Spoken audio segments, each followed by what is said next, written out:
Hi everyone, welcome back to the channel. The last video we looked at the AAC-C1 Athena from Action Army. Now I'm pretty sure this is a sample. It was ahead of any type of release. So production samples, always take it with a pinch of salt, because usually with samples, they'll always like fine tune and stuff like that. In the last video, we were shooting this, we were doing 2.5 just as a test. Doesn't really matter what weight, but we're going to be able to test the power difference in the cylinders, and then we will test some higher weights. So BZ did send me some of their Rebels. They sent bios. I don't use bios, but this isn't my gun, so if they're happy with bios in it, then happy days. So yeah, we've got the gas cylinder in there. In the box of parts they sent me, there's also another gas cylinder, so we'll test that, see if that comes out any higher.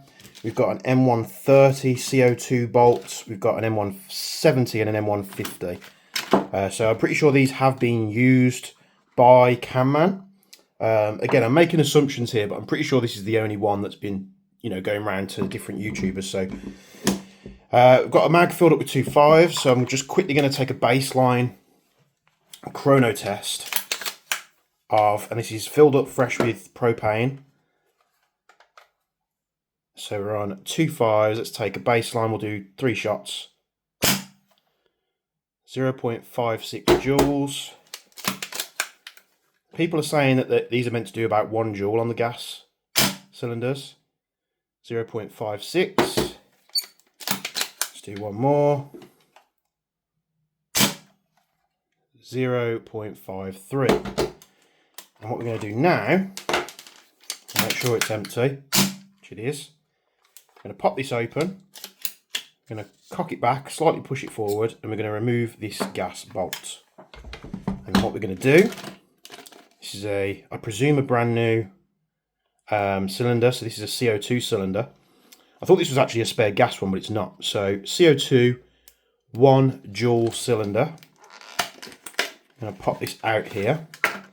And the crazy thing about this Athena is it doesn't take conventional CO2 capsules. So let me just get the right Allen key here, and we'll get this removed. So let's pop this open. So here is a 12 gram CO2 cartridge. These are widely used in airsoft, in all kinds of industries. This is the normal thing, a 12 gram CO2 cartridge. This one's a Swiss Arms one, which doesn't really make any difference. And here we have an 8 gram.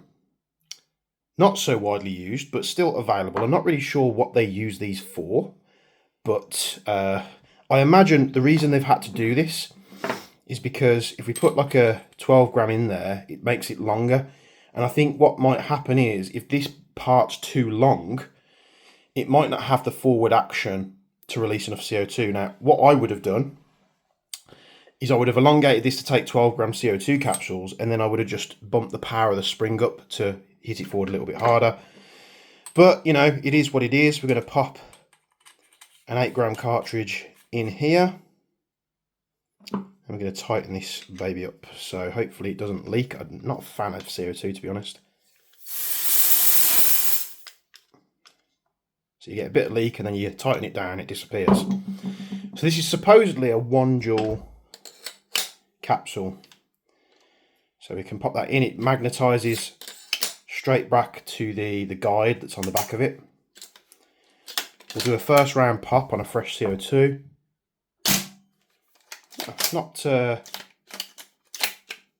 Not super loud. So what we'll do pop the mag in. And the strange thing about this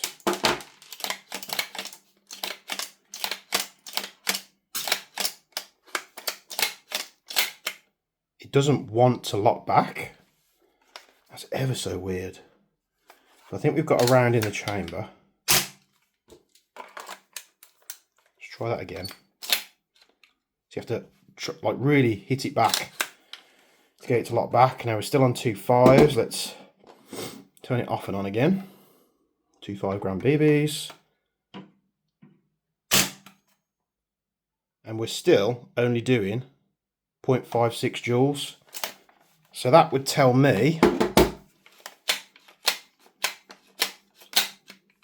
that there's something going on with the gun, because it's meant to do 1 joule. So the gas and the 1 joule CO2 cylinder both do 0.56 joules. Strange that, isn't it? So we'll leave that gassed up. Weird how it doesn't lock back with that cylinder. So it's struggling to lock back, but if we put the gas cylinder back in,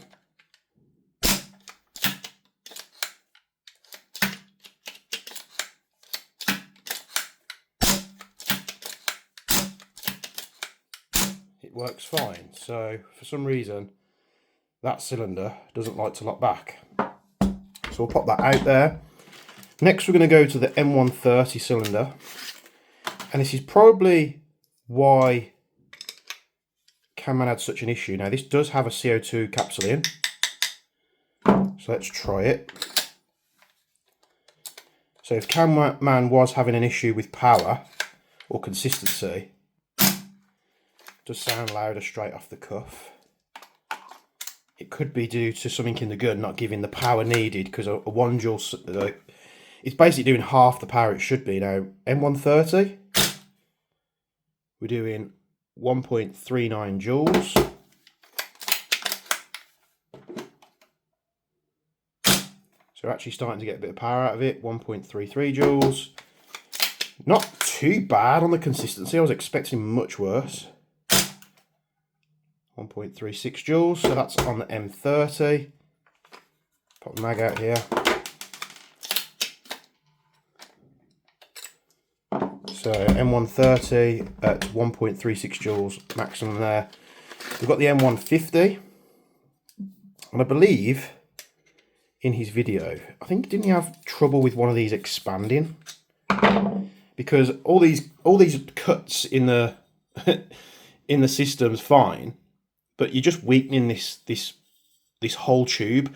And with CO2, I don't think that's something that you really want to do. For me personally, I would have just kept them different colours or laser etched them. Doing these cuts on there, especially when you're containing CO2 pressure, I don't think that's a good idea. But let's hope they've done the testing they need to do. So we're going to quickly whack this in. Okay, that just dumped all the CO2 out, so that one seems to be faulty. That dumped all the CO2 straight out the front, straight out the back. And I haven't got many of these 8 gram capsules, so we're going to leave that. Unfortunately, we're not going to be able to test this cylinder unless we don't need the extra capsules and we can try and solve it. So this is the M170. This has a CO2 capsule in as well.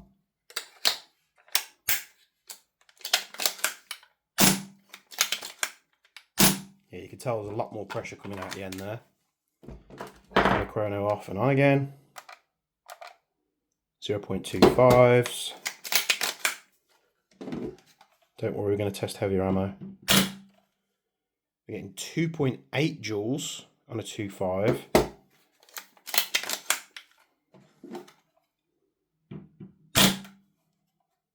.68 joules. So far too powerful for anything here in the UK. 2.65 joules. Okay, so we've tested that, and this isn't a fresh CO2 bulb, that was the one that was left in there. It's a shame we can't test this one, that it's faulty.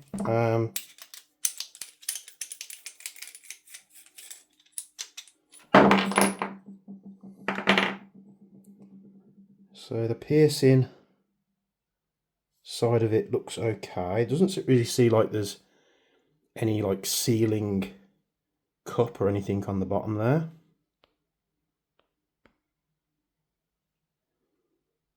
But yeah, very, very strange. This is, I can actually turn the front off by hand. So let's turn this out here. We have a spring. We have a valve system here. It it does almost look like the O-ring's bad. Is that an O-ring?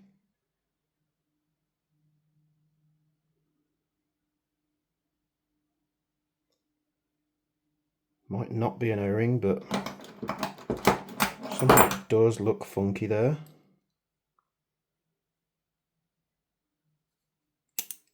Not sure how this comes apart. Do we have anything pokey? So yeah, that's an O-ring there, but it's sort of odd shaped. See how it's flat on the one side and then you've got nothing around the bottom. We do have an O-ring repair kit in the parts box they sent. Oh, the wrong one. So is it a case of that's what's wrong with it?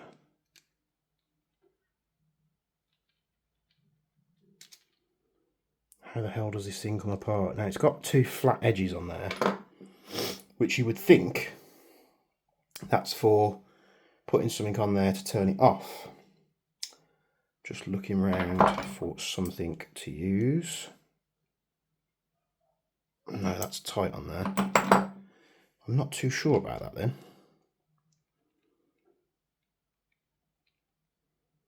Don't really have anything to compare it to. I don't want to take the other ones apart if they're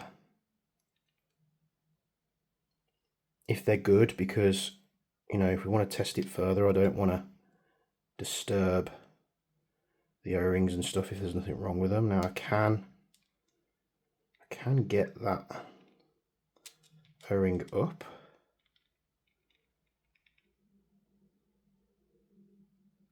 See if we can get this off here.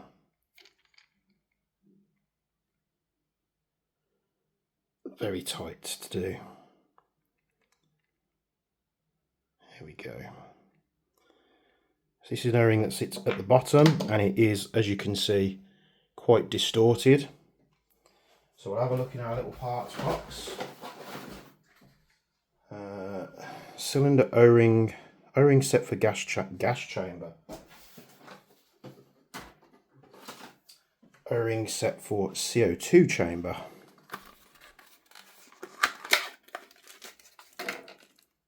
So those O-rings don't look the same,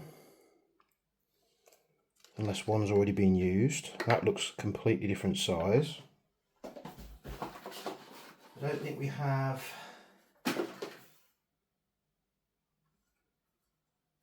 anything else of the right size. So it's Teflon shim for piercing nozzle. So I'm wondering if that's what's missing out the bottom of there, because there's nothing there.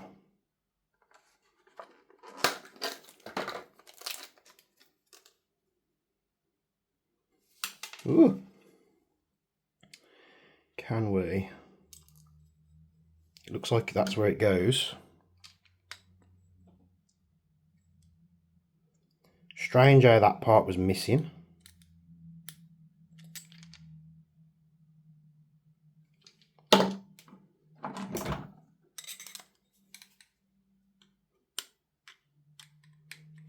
So we'll put that part back on. That O-ring seems to be okay. The one on the nozzle seems to be okay as well. So it's just that one that sits further back. But that looks like a different size to what's in there. Unless it is that fat one, but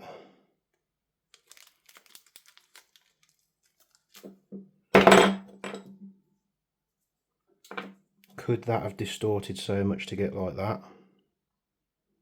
Maybe. Maybe.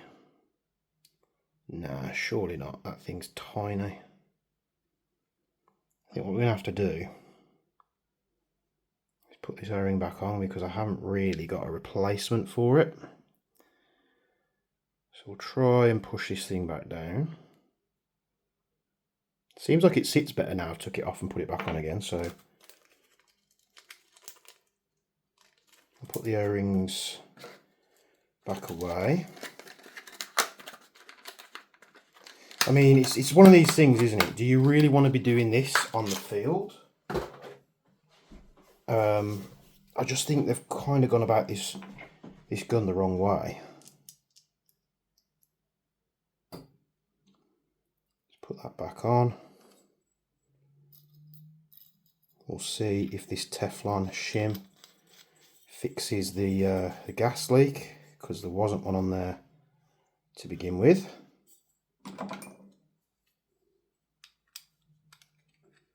Let's nip this up with the pliers like that.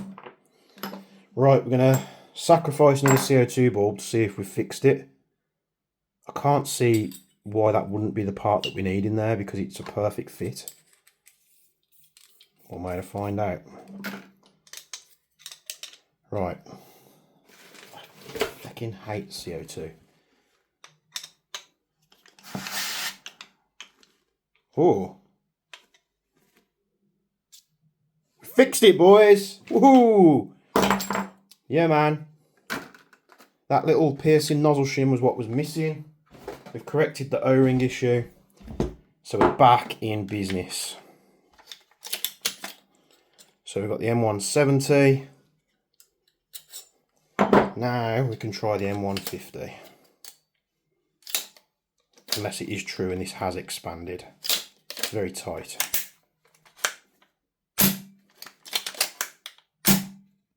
Seems to work. Let's put the 0.25 back in.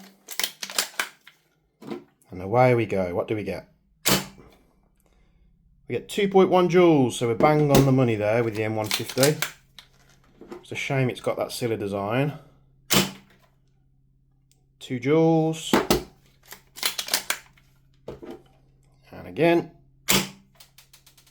2 joules. So what I will say is the CO2, it seems to be more consistent than what I thought it would be. Let's take this mag out. We're going to ditch off the 2 5s. Need that speed loader though.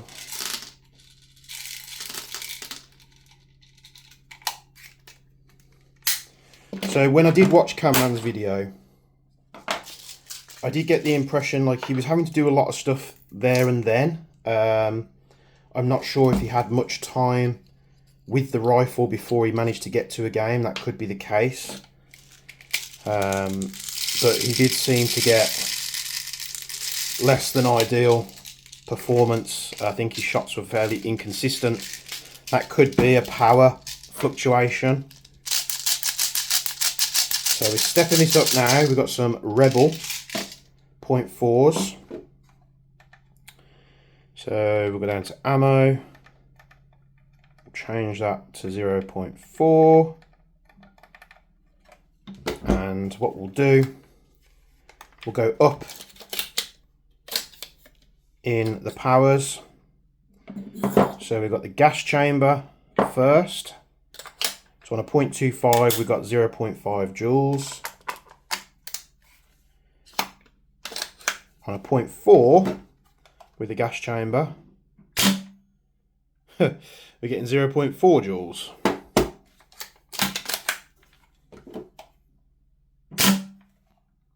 .5 joules.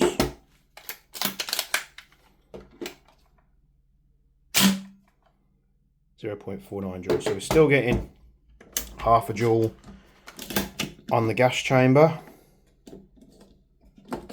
Alright, we've got the 1 joule CO2 chamber.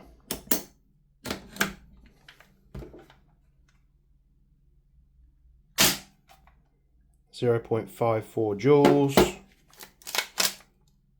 And we have the problem where with the 1 joule CO2 chamber, it doesn't like to catch the sear. All the other chambers seem fine. 0.56 joules. And again, 0.55 joules. Whack it out quickly. CO2 1 joule chamber comes out. We go to the M130.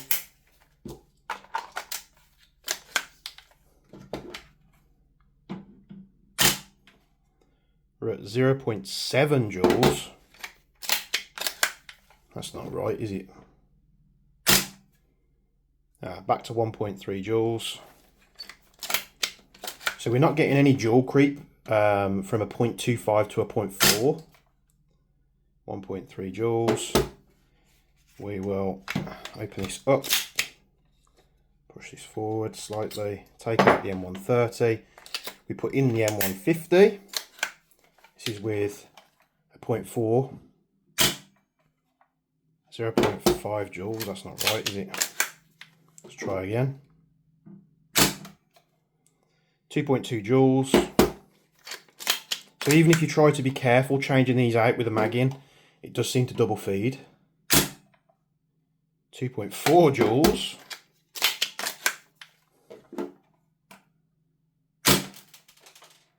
2.35 joules, we'll do one more. It's getting a long video. 2.38 joules. So let's pop the mag out.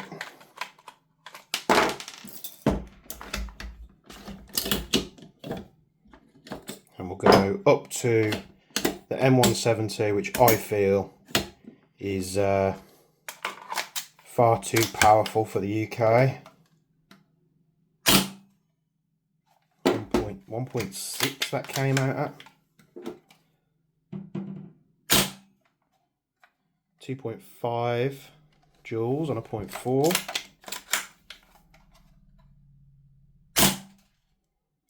2.5 joules on a 0.4. So we've actually got joule loss. We had 2.8 joules on a 2.5. Now we've got 2.5 on a 4. So there's no joule creep really experiencing with this thing. One thing I do want to try just before we go is in the box there was a, if I cut this forward and I pull the trigger holding my finger there, it actually lets out the plunger, the magnetic plunger, and this is what drags the system back. That sort of slots into there, which makes it nice, and it's a really strong magnet. But in the box this came with it, so it's like an upgrade part. Now, will this actually do anything? It is heavier, so maybe that has a bit more weight pushing forward. So what I have to do is pull this back, lock that back on the sear. I'm quickly going to go to the gas chamber, and we'll just see if this influences the power at all. So we're still on a 0.4 gram. No, we're still at 0.5 joules. We're still at 0.5 joules. So that part doesn't do anything in terms of performance.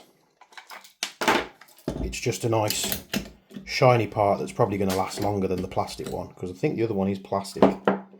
Yeah, this is plastic with a metal front end and then obviously the magnet in the center. We'll just pop up now to the top chamber, the M170, and test it again.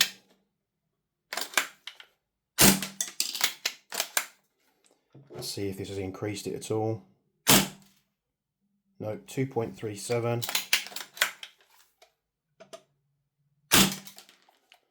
2.2. So the power does seem not influenced at all by this little shuttlecock thing at the back.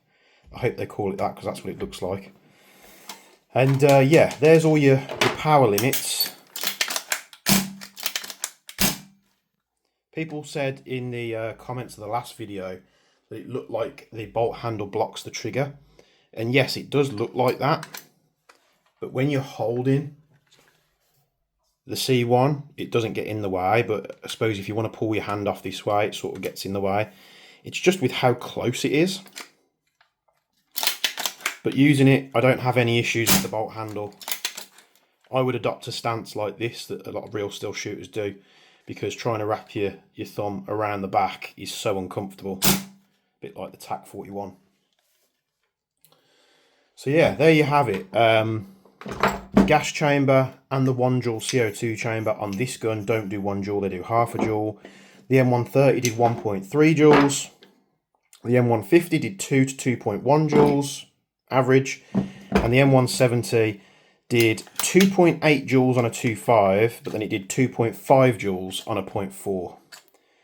Again, these run on 8 gram CO2 capsules, so finding them is probably going to be a little bit harder compared to 12 gram. But they are available, so I've got one spare to do any final tests that you guys want to see. I'm probably not going to have time to get this out and do any accuracy tests because, again, this isn't something that's been sent. Like a lot of rifles get sent to me to keep them, and then I can do, you know, extensive bits and bobs. Where this has to go back, so I've got limited time with it. Two things that I want to do really straight off the bat is have a look at the thing inside, see what's going on, and seeing if we add any type of suppressor, if it changes the noise. I'm guessing not, because a majority of the noise comes from here. I think an open bolt CO2 setup for a sniper, I don't know, it just doesn't make sense to me. The aesthetics, not many people like it. They think it looks a bit daft, which it does. Small stock. It's almost like it looks like a kid's toy, or like an old school break barrel air rifle. The iron sights on it, they're not bad at all. They're actually quite nice. You know, I'm pretty sure the rail's polymer, and I'm pretty sure the rail came as an accessory, so I'm not even sure if it comes with that out the box. You'd have to ask the guys at BZ Tactical that information. And yeah, the stainless steel looking part at the back didn't really do anything in terms of performance in power, but it will have, you know, added longevity because you've got, you know, a metal rear section compared to a plastic one. These springs, I think, are what are going to be like the biggest thing in terms of adding power, but you're also going to add a hell of a lot of noise as well. You know, it is easy to work on. It's easy to put the bolts in. And there you have it. So this video's gone on far too long. I've tested all the cylinders, which is what you guys wanted to see. Be sure to like, comment, subscribe, all that good stuff. If you want to see anything specific on the Athena, make sure you pop it down in the comments below. Otherwise, I won't know what you want me to test. Check out the links in the description if you'd be so kind. Join the Discord. We're over 1,000 members now. Get involved with the Jaeger community. We talk GBB, we talk HPA, we talk AEG, we talk bolt actions, pistols, you name it. Feel free to jump in on the Discord chats. It's open to all if we're online. Thank you very much for tuning in this video. And from me and Bench, we'll see you in the next one.